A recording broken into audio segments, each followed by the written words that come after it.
A very special good evening everyone. कैसे हो आप लोग? आई होप आप सभी लोग अच्छे होंगे और एकदम मस्त होंगे। तो माय डियर स्टूडेंट, आज की क्लास आपके लिए काफ़ी ज़्यादा इंटरेस्टिंग होने वाली है, क्योंकि आज की क्लास में हम लोग बिहार डीएलएड 2023 में पूछे जाने वाले सामान्य हिंदी के मोस्ट इम्पॉर्टेंट क्वेश्चन को करने जा रहे हैं। जी हाँ, तो माय डियर स्टूडेंट, आज की क्लास को हम लोग करते हैं स्टार्ट। तो क्लास स्टार्ट करने से पहले आप सभी से एक छोटी सी रिक्वेस्ट है, यदि आप लोग इस चैनल पे नए हो एंड पहली बार हो तो चैनल को सब्सक्राइब कर लीजिए और बेल आइकन को हिट कीजिए। चलिए बढ़ेंगे हम लोग क्वेश्चनों की ओर। और पहला क्वेश्चन आपके स्क्रीन पे, जी हाँ, ही प्यारा सा क्वेश्चन आ चुकी है और इसमें पूछी जा रही है, यह पत्नी का परिवाची नहीं है। जी हाँ, बताएंगे बिल्कुल फास्ट। पत्नी का परिवाची दिए गए ऑप्शन में से कौन सा नहीं होगा? ऑप्शन ए है कांता, ऑप्शन बी भार्या, ऑप्शन सी सहधर्मिणी और ऑप्शन डी कुमुदी। जी हाँ, बताएंगे बिल्कुल फास्ट आप सभी लोग। यहाँ पे करेक्ट आंसर इसकी क्या होगी? तो वेल डन बच्चों, अगर आप सभी लोग ऑप्शन नंबर डी को लॉक कर रहे हो देन आंसर आपका यहाँ पे सही है। कुमुदी यहाँ पे पत्नी का परिवाची नहीं होगा। पत्नी का परिवाची आपका हो जाएगा कांता, भार्या, सहधर्मिणी। यह आपका यहाँ पे पत्नी का परिवाची हो गया। ठीक है, और भी इसके कई परिवाची होते हैं पत्नी का, आप लोग लिख लीजिएगा। पत्नी का यहाँ पे परिवाची बच्चों गृहिणी।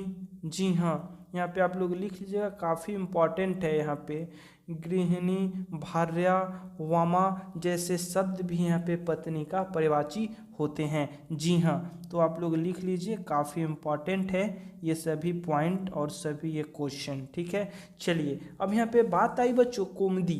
तो कुमुदी किसकी यहाँ पे होगी परिवाची? बताएंगे बिल्कुल फास्ट यहाँ पे। तो आप लोग लिख लीजिए बच्चों, इसका यहाँ पे परिवाची शब्द जो होगी वह यहाँ पे होगी चांदनी। ठीक है, उसके बाद यहाँ पे चंद्र प्रभा जैसे शब्द यहाँ पे इसके परिवाची हो जाएंगे। ठीक है, चंद्र प्रभा। जी हाँ, तो आप लोग इसको यहाँ पे नोट कर लीजिएगा। वेरी वेरी इंपॉर्टेंट ये सब क्वेश्चन है, क्योंकि परिवाची से क्वेश्चन आपको यहाँ पे देखने को मिलती है। काफ़ी प्यारा क्वेश्चन है और इसमें आपसे पूछा जा रहा है, बताएंगे बिल्कुल फास्ट आप लोग, नूतन का विलोम है। जी हाँ, इसमें आपको बतानी है कि नूतन अर्थात नया या नवीन।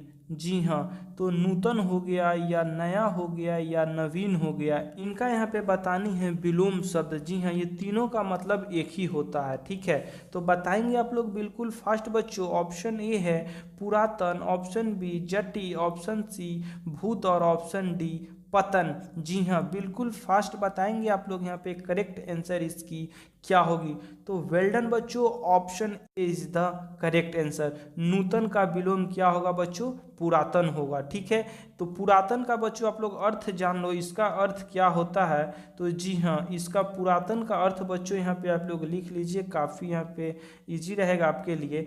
पुरातन का मतलब बच्चों यहाँ पे पुराना होता है। ठीक है, तो आप लोग नया के अकॉर्डिंग भी समझ सकते हो, नया या पुराना। ठीक है, यानी नया दे दिया, नया का विलोम अगर पूछ देगा तो आप लोग क्या लिखोगे? तो पुराना लिखोगे। ठीक है, चलिए अब यहाँ पे जटी की बात आई है, तो जटी का बताएंगे आप लोग क्या होगा। तो यहाँ पे एक वर्ड यहाँ पे मिस्टेक हो गई है बच्चों, यानी मिसप्रिंट हो गई है। तो यहाँ पे आप लोग लिख लीजिए जटिल होगा ये। ठीक है, जटी नहीं होगा, जटिल होगा। तो जटिल का यहाँ पे क्या होगा विलोम शब्द? बताएं बिल्कुल फास्ट। तो जटिल का पहले आप लोग अर्थ लिखो। तो जटिल का बच्चों यहाँ पे अर्थ होता है, क्या होगा जटिल का अर्थ? तो कठिन होता है। तो बताएंगे आप लोग अब इसका यहाँ पे क्या होगा। जी हाँ, बिल्कुल फास्ट बताएंगे आप लोग। तो इसका यहाँ पे हो जाएगा सरल या आसान। ठीक है, जटिल का। भूत की अगर बात की जाए तो भूत बताएंगे इसका यहाँ पे विलोम शब्द क्या होगा। तो यहाँ पे इसका विलोम शब्द होगा बच्चों भविष्य। ठीक है, यानी आने वाला कल। जी हाँ, इसको वाक्यों में अगर आप लोग बदलोगे तो क्या होगा? आने वाला कल। ठीक है, तो यहाँ पे भूत का विलोम भविष्य हो जाएगा। और पतन, पतन का बताएंगे, पतन का क्या होगा? जी हाँ, पतन का पहले आप लोग अर्थ जानो। तो पतन का अर्थ यहाँ पे क्या होगा बताएंगे आप लोग फटाफट यहाँ पे। तो पतन का अर्थ होता है नीचे गिरना। जी हाँ, क्या होगा? नीचे गिरना। तो यहाँ पे यही पूछा जा रहा है आपसे कि आप सभी को बतानी है कि पतन पतन का अब तो आप लोग बता दो, आप लोग अर्थ इसका समझ लिए, तो अब यहाँ पे विलोम बताओ क्या होगा। तो जी हाँ बच्चों, पतन का यहाँ पे विलोम हो जाएगा उत्थान। जी हाँ, तो आप लोग इसको यहाँ पे लिख लेना, ठीक है। काफ़ी इंपॉर्टेंट ये सब क्वेश्चन है, उत्थान शब्द होगा यहाँ पे पतन का, ठीक है। चलिए बढ़ेंगे हम लोग अगले प्रश्नों की और अगला प्रश्न भी आपकी स्क्रीन पे आ चुकी है और ये भी काफ़ी प्यारा क्वेश्चन है और इसमें आपसे पूछा जा रहा है कर का यह अर्थ नहीं है। जी हाँ, कर, कर यानी टैक्स होता है, ठीक है। तो इसका अर्थ यहाँ पे नहीं है। ऑप्शन ए है टैक्स, ऑप्शन बी हाथ, ऑप्शन सी किरण और ऑप्शन डी वस्त्र। जी हाँ, बताएंगे बिल्कुल फास्ट। यहाँ पे कर का यह अर्थ नहीं है, दिए गए ऑप्शंस में से कर का कौन सा अर्थ यहाँ पे नहीं होगा। तो वेल डन बच्चों, अगर आप सभी लोग ऑप्शन नंबर डी को लॉक कर रहे हो देन आंसर आपका यहाँ पे सही है, क्योंकि कर का अर्थ बच्चों टेक्स्ट भी होता है, हाथ भी होता है और किरण भी होता है। ये तीनों अर्थ यहाँ पे कर का होता है, बट यहाँ पे वस्त्र नहीं होगा। वस्त्र क्यों नहीं होगा? क्योंकि वस्त्र का मतलब बच्चों आप सभी लोग जानते हो, इसका होता है यहाँ पे कपड़ा, रेशम जैसे शब्द इसका यहाँ पे अर्थ होते हैं, ठीक है। बट यहाँ पे कर का क्या निकला बच्चों? टैक्स, हाथ, किरण। जैसे जो टैक्स पे करता है, जिसे टैक्स लिया जाता है, वही बच्चों यहाँ पे इसका हिंदी अर्थ यहाँ पे कर इसको बोलते हैं। पहले के राजा महाराजाओं कर लिया करते थे, ठीक है ना, गरीब लोगों से, आप लोगों को पता होगा, ठीक है। तो सेम वही चीज़ यहाँ पे आपसे पूछी जा रही है कि कर का अर्थ आप लोग बताएं। तो वेल डन बच्चों, अगर आप सभी लोग यहाँ पे टैक्स, हाथ और किरण अगर ऑप्शन दे रहे हो, जवाब दोगे देन आंसर आपका यहाँ पे सही होगा, ठीक है। चलिए बढ़ेंगे हम लोग नेक्स्ट क्वेश्चन की ओर और नेक्स्ट क्वेश्चन भी आपकी स्क्रीन पे आ चुकी है और ये भी काफ़ी प्यारा क्वेश्चन है और इसमें आपसे पूछा जा रहा है, बताएंगे बिल्कुल फास्ट आप लोग। यह एक वचन शब्द है। जी हाँ दोस्तों, एक वचन का डिफिनेशन यहाँ पे क्या कहता है? तो यहाँ पे साधारण शब्दों में अगर एक वचन का मैं अगर डिफिनेशन की बात करूँ और अगर डिफिनेशन बताऊँ आप सभी को, तो एक वचन का डिफिनेशन यही कहता है कि जिस शब्द से किसी एक वस्तु का बोध हो, यानी एक वस्तु के बारे में पता चले, उसे हम लोग एक वचन कहते हैं। जी हाँ, तो यहाँ पे यही आपसे पूछा जा रहा है कि दिए गए ऑप्शंस में यहाँ पे कौन सा एक वचन शब्द है? कुटिया, वस्तुएं, कथाएं या सखियां? जी हाँ, बताएंगे आप लोग बिल्कुल फास्ट यहाँ पे इसमें से राइट आंसर कौन होगा। तो चलिए हम लोग ऑप्शंस की ओर मूव करते हैं, बताएंगे आप लोग बिल्कुल फास्ट। सखियां नहीं होगा, कथाएं ये भी नहीं होगा, वस्तुएं ये भी नहीं होगा, but option A is the correct answer. क्यों? कुटिया बच्चों यहाँ पे एक वचन में है, ठीक है, क्योंकि यहाँ पे एक वस्तु का बोध कराया जा रहा है। कुटिया यहाँ पे एक ही है, बट यहाँ पे जो वस्तुएं हैं ये हमारा एक वचन नहीं है, ये हमारा कौन सा वचन है? तो बहुवचन है। कैसे बहुवचन है? क्योंकि एक वचन ये तब होता जब यहाँ पे एक वस्तु की बात की जाती। वस्तु अगर लिखा हुआ रहता तब ये हमारा एक वचन होता, बट यहाँ पे वस्तुएं लिखी गई है, इसलिए हमारा ये एक वचन नहीं होगा, ये हमारा बहुवचन होगा। सेम कथाएं भी बच्चों बहुवचन है, क्योंकि एक वचन में यहाँ पे कथा होता है, ना कि कथाएं होता है। सखिया बहुवचन है, क्योंकि सखी होता है एक वचन, ठीक है। तो आप लोग यहाँ पे इसको लिख लीजिएगा एक वचन रूप को भी, ठीक है। चलिए इसके बाद अब हम लोग अगले प्रश्नों की ओर मूव करेंगे, बट उसके पहले बच्चों यहाँ पे आप सभी लोग अच्छे से पढ़ लीजिएगा एक वचन और बहुवचन, क्योंकि यहाँ से क्वेश्चन आपको एनी हाउ देखने को मिलती है। जी हाँ, तो यहाँ पे बहुत इंपॉर्टेंट रहेगी आपके लिए। चलिए अगले प्रश्नों की ओर मूव करेंगे और अगला प्रश्न भी आपके स्क्रीन पे आ चुकी है और ये भी काफ़ी प्यारा क्वेश्चन है। ये पेट काटना का अर्थ है। जी हाँ, बताएंगे आप लोग बिल्कुल फास्ट। पेट काटना मुहावरे का अर्थ क्या होगा? जी हाँ, बताएंगे। भूखे रहना, कम खर्च करना, धोखा देना या लूट लेना? जी हाँ, बिल्कुल फास्ट बताएंगे आप सभी लोग इसकी यहाँ पे करेक्ट आंसर क्या होगी।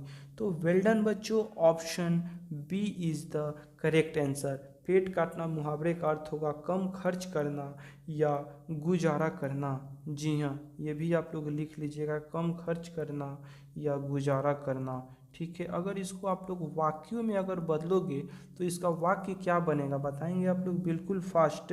बचत करने के उद्देश्य से जानबूझकर कम खाना। जी हाँ, या किसी को मिलने वाले धन या मजदूरी की कमी करना। तो वाक्यों में भी प्रयोग करके आप लोग लिख लीजिए। मैं यहाँ पे एक लिखवा दे रहा हूँ आप सभी को, ठीक है।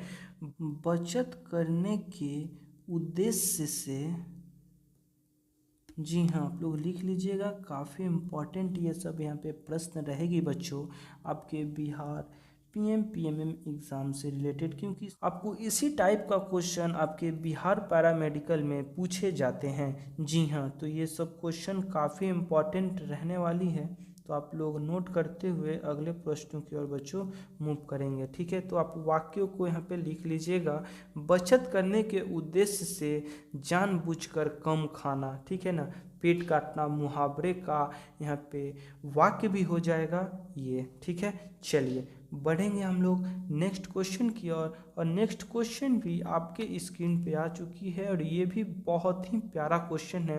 अधजल गगरी छलकत जाए का अर्थ है, जी हाँ, अधजल गगरी छलकत जाए यह एक कहावत है, और हर कहावत के पीछे एक कहानी होता है। तो सेम ये भी पॉइंट और ये भी लाइन आपको एक कहानी से ही लिया गया है, और यहाँ पे अर्थ आपको बतानी है बच्चों कि अधजल गगरी छलकत जाए, इसका अर्थ अगर मैं बताऊं बच्चों साधारण शब्दों में, तो आधा अधूरा ज्ञान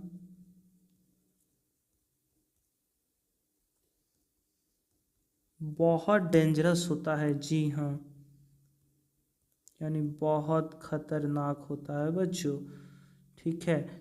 तो आप सभी को इस कहावत का यहाँ पे अर्थ बतानी है। जी हाँ बच्चों, अधजल गगरी छलकत जाए, ऑप्शन ए है सामर्थ्य से अधिक खर्च करना, ऑप्शन बी जल का दुरुपयोग करना, ओछे आदमी का दिखावा करना, और ऑप्शन डी लापरवाह होना। जी हाँ बताएंगे बिल्कुल फास्ट, यहाँ पे करेक्ट आंसर इसकी क्या होगी, अधजल गगरी छलकत जाए। तो वेल डन बच्चों, option C is the correct answer, ओछे आदमी का दिखावा करना होता है बच्चों, ठीक है ना। जी हाँ, चलिए बढ़ेंगे हम लोग नेक्स्ट प्रश्नों की ओर, और नेक्स्ट प्रश्न भी आपके स्क्रीन पे आ चुकी है, और ये भी काफ़ी प्यारा प्रश्न है। अशुद्ध लिखा शब्द है, जी हाँ, यहाँ पे आपको अशुद्ध वर्तनी लिखी गई है वो पहचाननी है, इसमें से कौन सी लिखी गई है, अभिमान, हानि, हस्तक्षेप या लगान। जी हाँ बताएंगे बिल्कुल फास्ट, यहाँ पे करेक्ट आंसर इसकी क्या होगी। तो वेल डन बच्चों, ऑप्शन बताएंगे फटाफट, यहाँ पे option C is the correct answer, यानी हस्तक्षेप यहाँ पे अशुद्ध लिखा हुआ है, अशुद्ध वर्तनी है, ठीक है। अगर मैं बात करूँ हस्तक्षेप की, तो बस तो यहाँ पे हस्तक्षेप नहीं होता है, हस्तक्षेप होता है, जी हाँ हस्तक्षेप होती है। तो आप लोग यहाँ पे शुद्ध रूप इसका लिख लीजिएगा, यह हमारा क्या हुआ, तो शुद्ध वर्तनी हुआ, ठीक है, शुद्ध वर्तनी। आप लोग यहाँ पे इसको लिख लीजिएगा। हानि की अगर बात करें बच्चों, तो यह हमारा क्या, तो यह हमारा शुद्ध रूप हुआ, ठीक है। अभिमान भी शुद्ध रूप हुआ, और लगान भी शुद्ध रूप हुआ, ठीक है। चलिए बढ़ेंगे हम लोग अगले प्रश्नों की ओर, और आपके स्क्रीन पे एक बहुत ही प्यारा सा क्वेश्चन शुद्ध लिखा शब्द है। जी हाँ बतानी है बिल्कुल फास्ट आप सभी को, यहाँ पे शुद्ध कौन सी शब्द लिखी गई है। ऑप्शन ए आजीविका, ऑप्शन बी शांति, ऑप्शन डी नाराज, और ऑप्शन डी दैनिक। जी हाँ बताएंगे बिल्कुल फास्ट आप सभी प्यारे बच्चों। तो हमारा ऑप्शन डी गलत है, दैनिक ऐसे नहीं लिखा जाता है, दैनिक बच्चों यहाँ पे दैनिक, जी हाँ छोटी ई की मात्रा इसमें होती है दैनिक में। नाराज ये भी गलत है, क्योंकि नाराज नहीं होता है, नाराज होता है, ठीक है। फिर शांति ये भी हमारा गलत है, क्योंकि शांति में भी बच्चों छोटी ई की मात्रा होती है, ये हमारा शुद्ध रूप हुआ, ठीक है। Option A is the correct answer, यानी आजीविका शुद्ध रूप लिखा हुआ है। तो दिए गए आपके क्वेश्चन का right answer option is the ए, ठीक है। चलिए बढ़ेंगे हम लोग नेक्स्ट क्वेश्चन की ओर, और तो आपके स्क्रीन पे एक और प्यारा सा क्वेश्चन, और इसमें पूछी जा रही है यह क्रिया शब्द विशेषण से बना है। जी हाँ बताएंगे बिल्कुल फास्ट, नैतिक, उपयोगी, कथित या मासिक। जी हाँ क्रिया विशेषण वह शब्द है जिससे क्रिया की विशेषता का पता चलता है, उसे हम लोग क्रिया विशेषण शब्द कहते हैं। तो यहाँ पे बताएंगे आप लोग बिल्कुल फास्ट बच्चों, यहाँ पे राइट आंसर क्या होगी। तो वेल डन बच्चों, option C is the correct answer. यहाँ पे क्रिया शब्द विशेषण कथित होगा। जी हाँ, अगर बच्चों आप सभी को डीपली में यहाँ पे पढ़ना है, डेप्थ में पढ़ना है, तो आप लोग इस वीडियो के कमेंट सेक्शन में एक कमेंट कीजिएगा कि सर यहाँ पे इस पे एक वीडियो लाइए, तो आप सभी के लिए वीडियो आएगी बच्चों। ठीक है, चलिए बढ़ेंगे हम लोग अब नेक्स्ट क्वेश्चन की ओर। और नेक्स्ट, जी हाँ, आपके स्क्रीन पे एक बहुत ही प्यारी सी क्वेश्चन आ चुकी है। पेड़ से पत्ता गिरता है में कौन सा कारक है। जी हाँ, कारक कितने प्रकार के होते हैं, तो कारक बच्चों 8 प्रकार के होते हैं। कर्ता ने, कर्म को, करण से, संप्रदान को के लिए, अपदान से, अलगाव के अर्थ में, संबंधन का, की, के, रा, रे, री, अधिकरण में, पर और संबोधन है। अरे जी हाँ, आप सभी लोग जानते होंगे कि कारक का बच्चों 8 भेद होता है। तो यहाँ पे यही आपसे पूछा जा रहा है कि पेड़ से पत्ता गिरता है, यहाँ पे एक उदाहरण दी गई है। आपको यहाँ पे पहचाननी है कि इसमें कौन सी कारक लगी है, इसमें कौन सी विभक्तियां लगी हैं और कौन सी चिन्ह लगी हैं, बताएंगे बिल्कुल फास्ट आप लोग। ऑप्शन ए है आपादान, ऑप्शन बी कर्ता, ऑप्शन सी कर्म और ऑप्शन डी संबंध। जी हाँ, बिल्कुल फास्ट बताएंगे आप लोग करेक्ट आंसर इसकी क्या होगी। तो वेल डन बच्चों, option A is the correct answer, क्योंकि अपदान से, जी हाँ, यहाँ पे अपदान से होता है। आप सभी लोग यहाँ पे चिन्ह आप सभी को याद होगा। ठीक है, तो अभी जस्ट मैं आपको बताया भी कि अपदान से होता है, तो आप लोग बताएंगे तो यहाँ पे क्या यहाँ पे अर्थ निकल रही है। तो बच्चों यह अलगाव के अर्थ में अपदान कारक का यूज होता है। किसी से जुदा हुआ जा रहा है या किसी से अलग हुआ जा रहा है, इसके अर्थ में हम लोग अपदान कारक का यूज करते हैं, प्रयोग करते हैं। जैसे पेड़ से पत्ता गिर रहा है, तो यहाँ पे क्या हो रहा है बच्चों, अलगाव हो रहा है। ठीक है, अलगाव हो रहा है मीन्स यानी अलग हो रहा है। तो इसी के अर्थ में हम लोग यहाँ पे अपदान कारक का यूज करते हैं। तो यानी पेड़ से जो पत्ता गिर रहा है तो वो जमीन पर गिर रही है ना, पेड़ से हमारा क्या हो रहा है, तो जुदा हो रहा है। तो इसी में बच्चों यहाँ पे अपदान कारक की यूज की जाती है। तो यहाँ पे आप अगर साधारण शब्दों में अगर बोले बच्चों, तो यहाँ पे आप लोग इसका अर्थ लिख लीजिएगा। अपदान कारक की पहचानने की ट्रिक क्या है। ठीक है, यहाँ पे ट्रिक आप लोग लिख लीजिए अपदान कारक की पहचानने की, तो जिससे कोई वस्तु अलग हो। जी हाँ, तो आप लोग इस ट्रिक को लिख लीजिएगा अपदान कारक के लिए। ठीक है ना, जिससे कोई वस्तु अलग हो, क्योंकि आपको पहचानने में काफ़ी यहाँ पे सहूलियत होगी यहाँ पे। ठीक है ना, अपदान कारक को जुदाई का यहाँ पे आप लोग बोल सकते हो। जुदाई जब हो रहा है यानी किसी चीज़ से अलग हो रहा है, उस सेंस में हम लोग यहाँ पे अपदान कारक का यूज करते हैं, जिससे कोई वस्तु अलग हो रहा हो। ठीक है, यह हमारा कौन सा यहाँ पे विभक्ति है, तो यह हमारा यहाँ पे पंचमी विभक्ति है बच्चों। ठीक है, तो आप लोग ये सब ध्यान में रखेंगे। और साथ ही साथ जो 8 प्रकार है, 8 भेद है, इसके बारे में भी एक सेपरेट वीडियो आएगी। ठीक है, आप लोगों ने अगर लेक्चर की क्लास में पढ़ा होगा तो वो बच्चे यहाँ पे जवाब दे दिए होंगे। Option A is the correct answer. अगर मैं बात करूं, अगर आपसे एक और उदाहरण के माध्यम से अगर मैं समझाऊं, तो आप लोग यहां पे समझने का प्रयास करेंगे अपदान कारक को क्या होगा। अगर आपको बोल दिया जाएगा सुरेश छत से गिर गया। जी हाँ, बताएंगे बिल्कुल फास्ट आप लोग। सुरेश छत से गिर गया, यह हमारा कौन सा कारक है, बताएं आप लोग। सुरेश छत से गिर गया, बताएंगे बिल्कुल फास्ट आप लोग।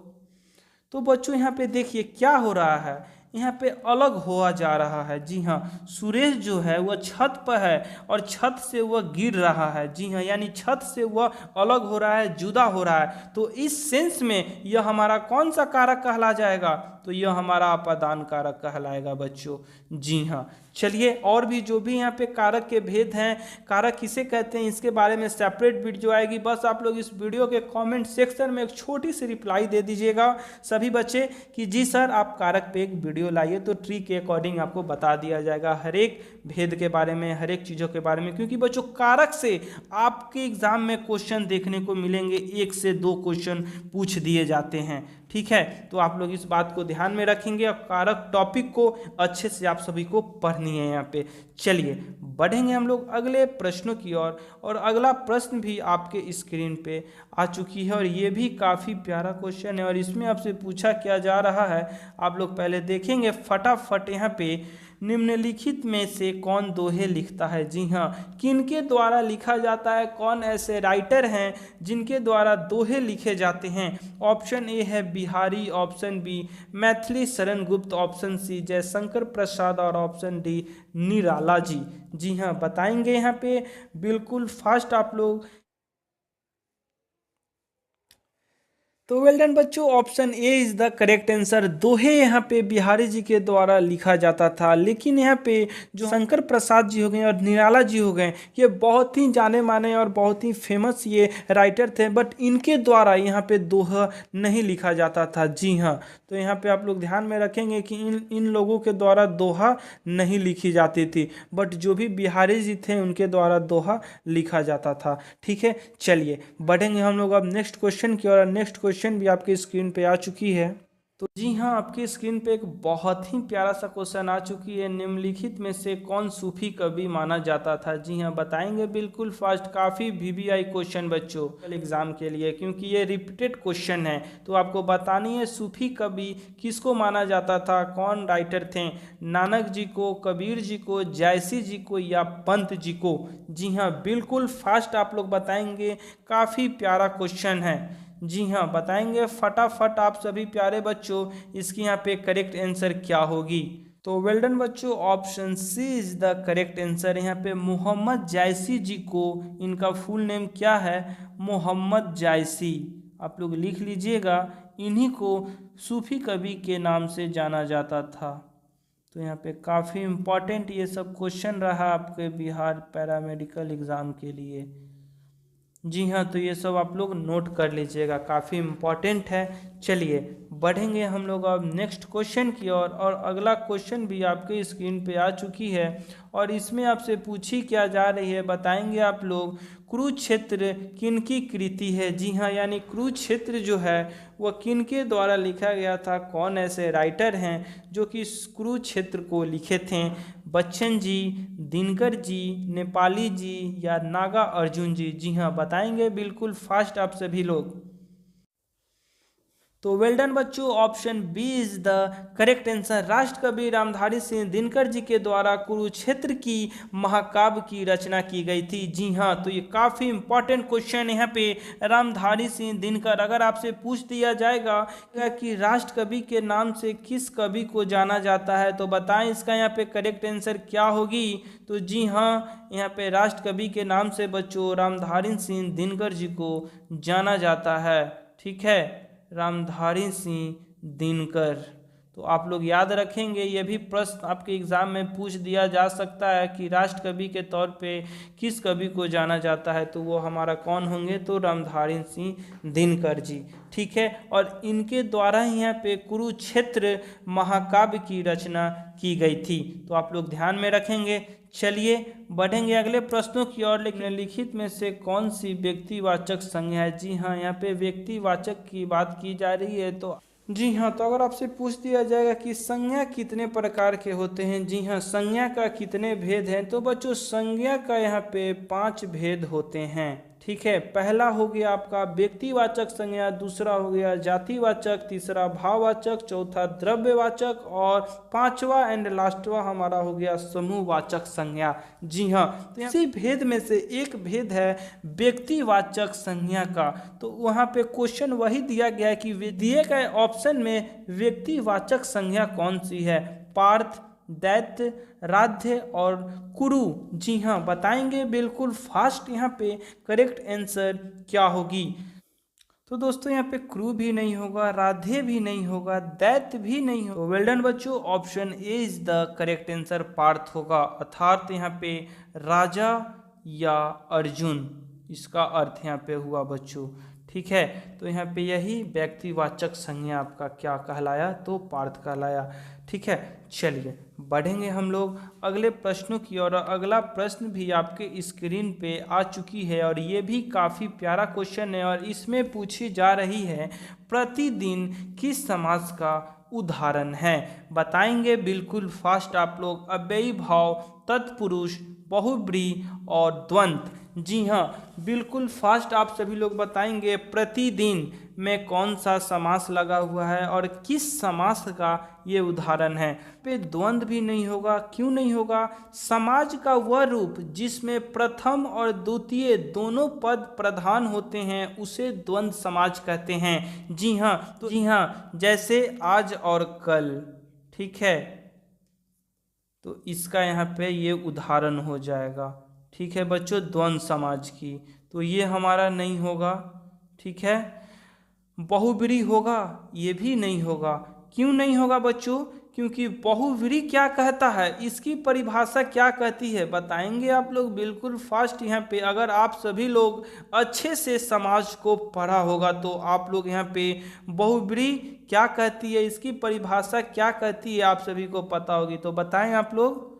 बहुब्रीहि समाज वह समाज होता है जिसमें दोनों पद में कोई पद प्रधान नहीं होता है तथा दोनों पद मिलकर किसी तीसरे पद की ओर संकेत करते हैं, वे पद हमारे बहुब्रीहि समाज कहलाते हैं। अगर मैं एग्जाम्पल की बात करूं बच्चों यहाँ पे, तो त्रिनेत्र। जी हाँ, त्रिनेत्र अर्थात तीन है नेत्र जिसके, यानी शिव। तो यहाँ पे तीसरे की ओर यहाँ पे इशारा कर रहा है बच्चों, तो ये हमारा कौन सी समाज कहलाएगी, तो ये हमारी बहुब्रीहि समाज कहलाएगी।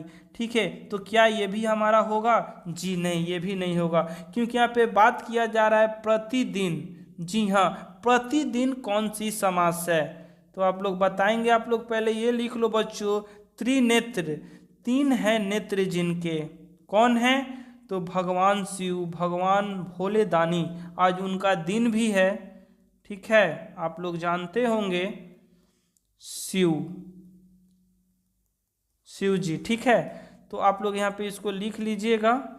चलिए, अब बात आई बच्चों, ऑप्शन बी है हमारा तत्पुरुष। क्या तत्पुरुष है प्रतिदिन? जी नहीं, ये भी गलत है। क्यों गलत है? क्योंकि तत्पुरुष का डिफिनेशन क्या कहता है? जी हाँ, बताएंगे आप लोग। तत्पुरुष समास का डिफिनेशन क्या कहती है, तो इसकी यही कहती है कि जिस समाज में प्रथम पद गौण और उत्तर पद की प्रधानता होती है और समाज करते वक्त बीच में विभक्ति का लोप हो जाता है, वह हमारे तत्पुरुष समाज कहलाते हैं। राजदूत, राजा का दूत। जी हाँ, तो ये हमारा कौन सा यहाँ पे ये समास होता है, तो ये हमारा होता है तत्पुरुष समास, राजा का दूत। तो ये भी हमारा नहीं होगा। तो अब लास्ट में कौन सा बचा बच्चों, तो लास्ट में आपका बचा यहाँ पे अव्ययी भाव।